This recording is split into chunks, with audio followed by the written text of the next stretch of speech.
Hola, bienvenidos a este video sobre programación orientada a objetos. ¿Qué es la programación orientada a objetos? ¿Cómo surgió? ¿Qué ventajas tiene frente a otros paradigmas de programación? Estas son algunas de las preguntas que vamos a responder en este video.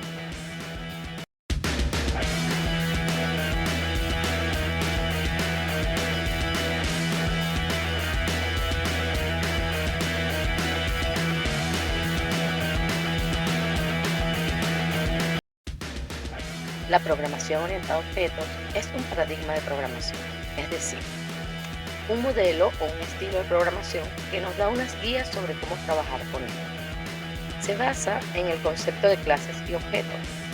Este tipo de programación se utiliza para estructurar un programa de software en piezas simples y reutilizables, de planos de código, que serían las clases, para crear instancias individuales de objetos.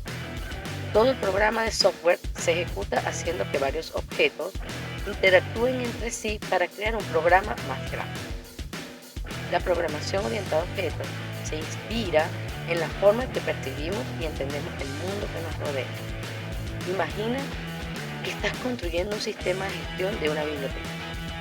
En lugar de pensar en términos de algoritmos y de estructuras de datos, la programación orientada a objetos te invita a considerar las entidades que existen en el contexto de la biblioteca.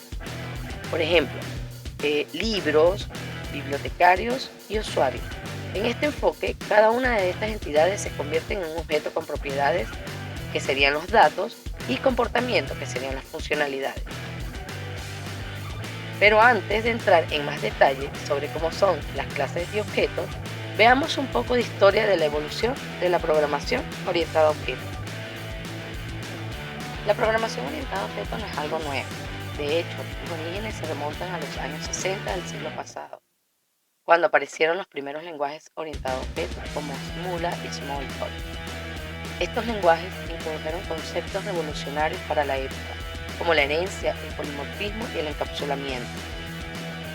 Sin embargo, la programación orientada a objetos no se popularizó hasta los años 80 y 90, con la aparición de lenguajes como C++, Java y C#, que incorporaron las características de la programación orientada a objetos junto con otras provenientes de otros paradigmas, como la programación estructurada o la programación funcional.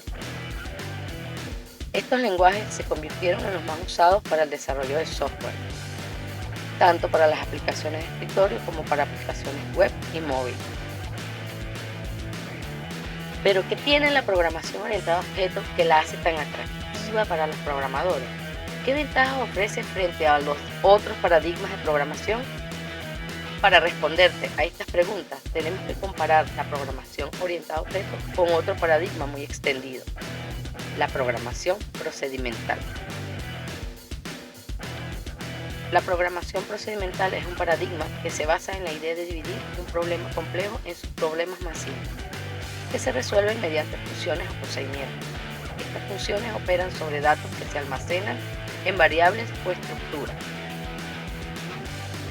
Un ejemplo clásico de programación procedimental es el lenguaje C. En C podemos definir tipos de datos estructurados como struct o unions, que agrupan varios datos relacionados bajo un mismo nombre. Sin embargo, estos tipos no tienen asociadas ninguna funcionalidad propia. Para manipularlos tenemos que definir funciones externas que reciban los datos como parámetros o los devuelvan como resultado.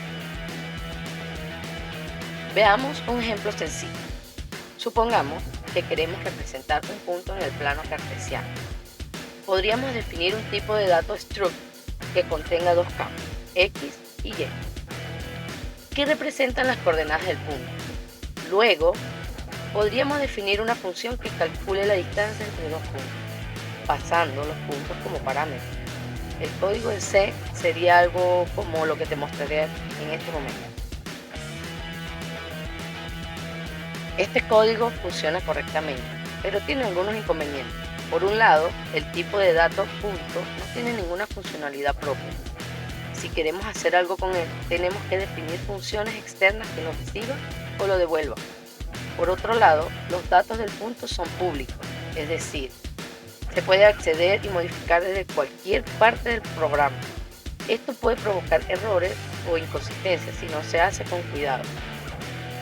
La programación orientada a objetos nos ofrece una solución a estos problemas. En lugar de definir tipos de datos y funciones por separado, podemos definir una clase que contenga tanto los datos como las funciones relacionadas con un objeto o una entidad. Una clase es como un molde o un plano que nos permite crear objetos. Un objeto es una instancia o un ejemplar de una clase que tiene sus propios valores para los datos y puede usar las funcionalidades definidas en la clase. Siguiendo con el ejemplo anterior, podríamos definir una clase punto que contenga dos propiedades, x y y, que representan las coordenadas del punto, y un método, distancia, que calcule la distancia entre el punto actual y otro punto pasando como parámetro. El código en Java sería algo como este. Este código tiene varias ventajas sobre el anterior. Por un lado, la clase punto encapsula los datos y las funcionalidades relacionadas con el concepto de punto. Esto hace que el código sea más coherente y fácil de entender. Por otro lado, las propiedades X y Y son privadas, es decir, solo se pueden acceder y modificar desde la propia clase. Esto evita que se puedan alterar desde afuera de la clase, lo que garantiza la integridad y la consistencia de los datos. Como podemos ver, la programación orientada a objetos nos permite crear unidades de código más organizadas y reutilizables que la programación procedimental. Pero esto no es todo. La programación orientada a objetos también nos ofrece otros beneficios, como la herencia, el polimorfismo y la abstracción. Estos son solo algunos de los principios fundamentales de la programación orientada a objetos que veremos en más detalle en el próximo video. Y eso es todo por hoy, querida comunidad de OpenDevs. Esperamos que hayas disfrutado de este video lleno de conocimientos y creatividad. Recuerda, esto es solo el comienzo. Si quieres mantenerte al día con nuestras últimas publicaciones, asegúrate de suscribirte al canal y activar las notificaciones para que nunca te pierdas ninguna de nuestras emocionantes actualizaciones. Nos vemos en el próximo video.